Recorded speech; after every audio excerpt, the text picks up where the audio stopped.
l'univers de League of Legends, chaque personnage a une histoire unique le démarquant du reste, une histoire qui le symbolise et qui l'inscrit parfaitement dans le vaste monde de Runeterra. Bon, à part lui.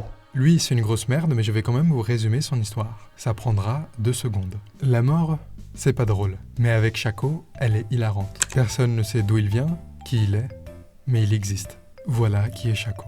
Il est rusé, c'est un être terrifiant que tout le monde évite. Très populaire là où règne la folie. Bon, vous l'avez vu, il n'y a rien de fou, donc reprenons notre sérieux. Parmi tous ces personnages aux histoires plus ou moins développées, on retrouve tout ce dont nous avons besoin pour former un écosystème fantastique des plus poussés. Nous avons des dieux, des transfigurés, de simples humains et des démons. Tahm Kench qui voyage dans les cours d'eau de Runeterra pour nourrir son insatiable appétit de la misère des autres, Evelynn qui attire ses proies en se faisant passer pour une femme voluptueuse avant de les éliminer violemment, et parmi l'un d'eux, on retrouve un démon originel, présent depuis la nuit des temps et qui terrifie chaque recoin de cet univers. Je vous présente Fiddlesticks, l'effroi nocturne.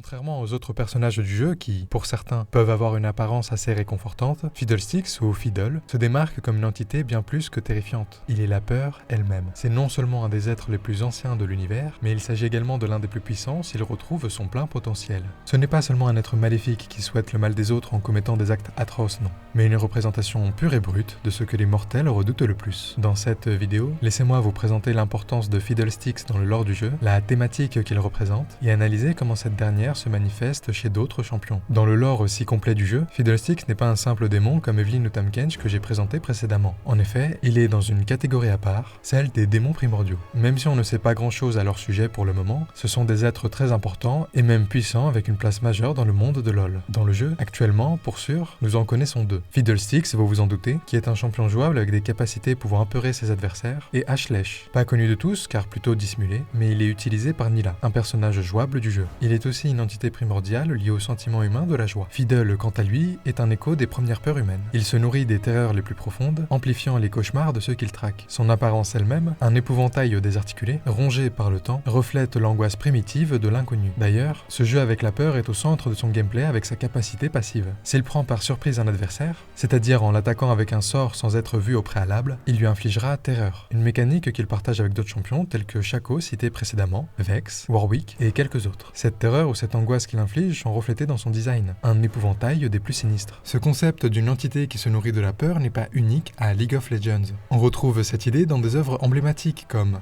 It de Stephen King avec Gripsou, un monstre capable de se transformer en la plus grande peur de ses victimes dans le film Un clown, ou encore dans Harry Potter de J.K. Rowling avec l'armoire magique, une entité qui révèle la peur la plus profonde de celui qui l'ouvre. Pour Ron Weasley par exemple, c'était une araignée. Ces parallèles mettent en évidence un thème universel. La peur est un miroir, un reflet de ce que nous redoutons le plus en nous-mêmes. En plus d'être un thème important, le rôle de ces personnages est souvent tout autre. Ceux incarnant la peur des autres permettent de mettre à l'épreuve les héros de l'histoire, faire face à ce qui semble insurmontable. Dans It, ou ça, ces enfants doivent surmonter leur effroi pour vaincre Gripsou, et ils devront recommencer une fois adultes. Faire face à ce qui les terrifiait étant enfant une bonne fois pour toutes pour le vaincre. L'idée est à peu près la même ici. Ce qui rend le personnage de Fiddlesticks fascinant, c'est qu'il agit comme un catalyseur dans l'univers de League of Legends. Il ne se contente pas d'être effrayant, il révèle les failles des autres. Cela permet de découvrir plus en profondeur les autres champions du jeu, notamment leurs peurs. Alors laissez-moi vous parler des personnages les plus intéressants selon moi à travers Fiddlesticks. D'abord, même si j'en ai déjà parlé dans une vidéo, la peur de Kindred est fascinante. L'être censé représenter la mort elle-même à travers sa dualité entre le loup offrant une mort brutale et l'agneau offrant une mort douce, devrait n'avoir aucune peur, non? De quoi aurait peur la mort elle-même? Eh bien Fiddlesticks, à travers ce qu'il incarne, nous offre une réponse. Il murmure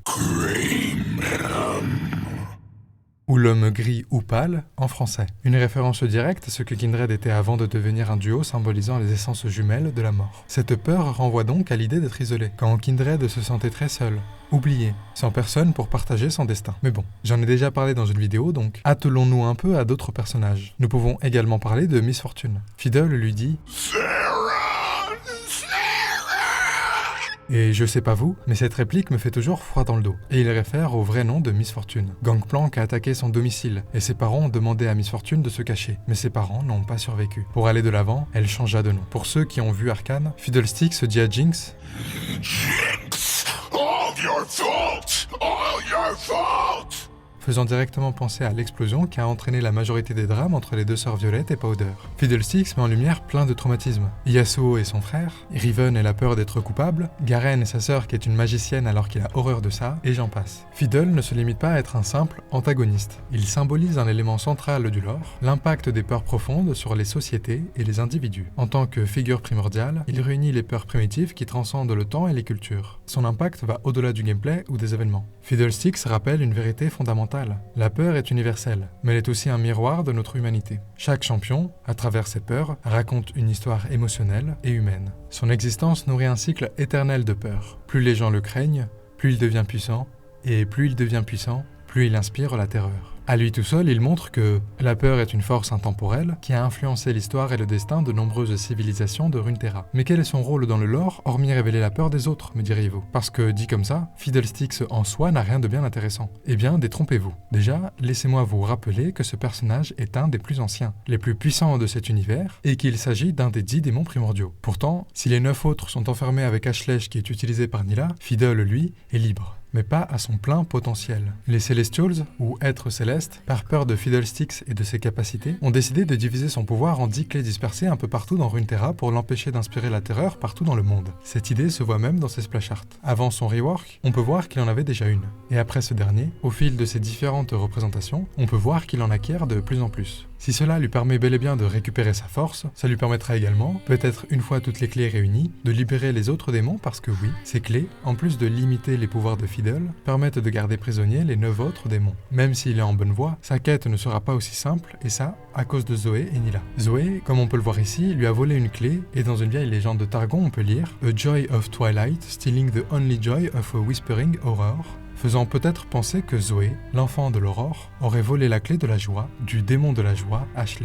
En parlant de Ashley, il aurait passé un contrat avec Nilah. En échange d'être son hôte, Ashley lui donnerait des capacités surnaturelles. Le lore de l'univers de LoL continue d'évoluer, alors sûrement que nous en apprendrons plus dans le futur, peut-être même que nous aurons les autres démons en champions jouables dans le jeu, pourquoi pas un futur où les 10 rois, les 10 démons sont réunis, prêts à causer le chaos dans Runeterra, et le reste du monde qui s'allie pour faire face à cette calamité. Je ne sais pas vous, mais moi, j'adorerais voir ça. Pour conclure, Fiddle est bien plus qu'un épouvantail cauchemardesque. Il est un concept, une idée, une entité qui transcende la peur et la transforme en un outil narratif puissant. Dans League of Legends, il offre une profondeur thématique unique et annonce un très beau futur pour le développement et la suite du vaste monde de Runeterra. Si vous veniez à le rencontrer, quelle serait votre plus grande peur? Sauriez-vous y faire face ou fuiriez-vous de toutes vos forces?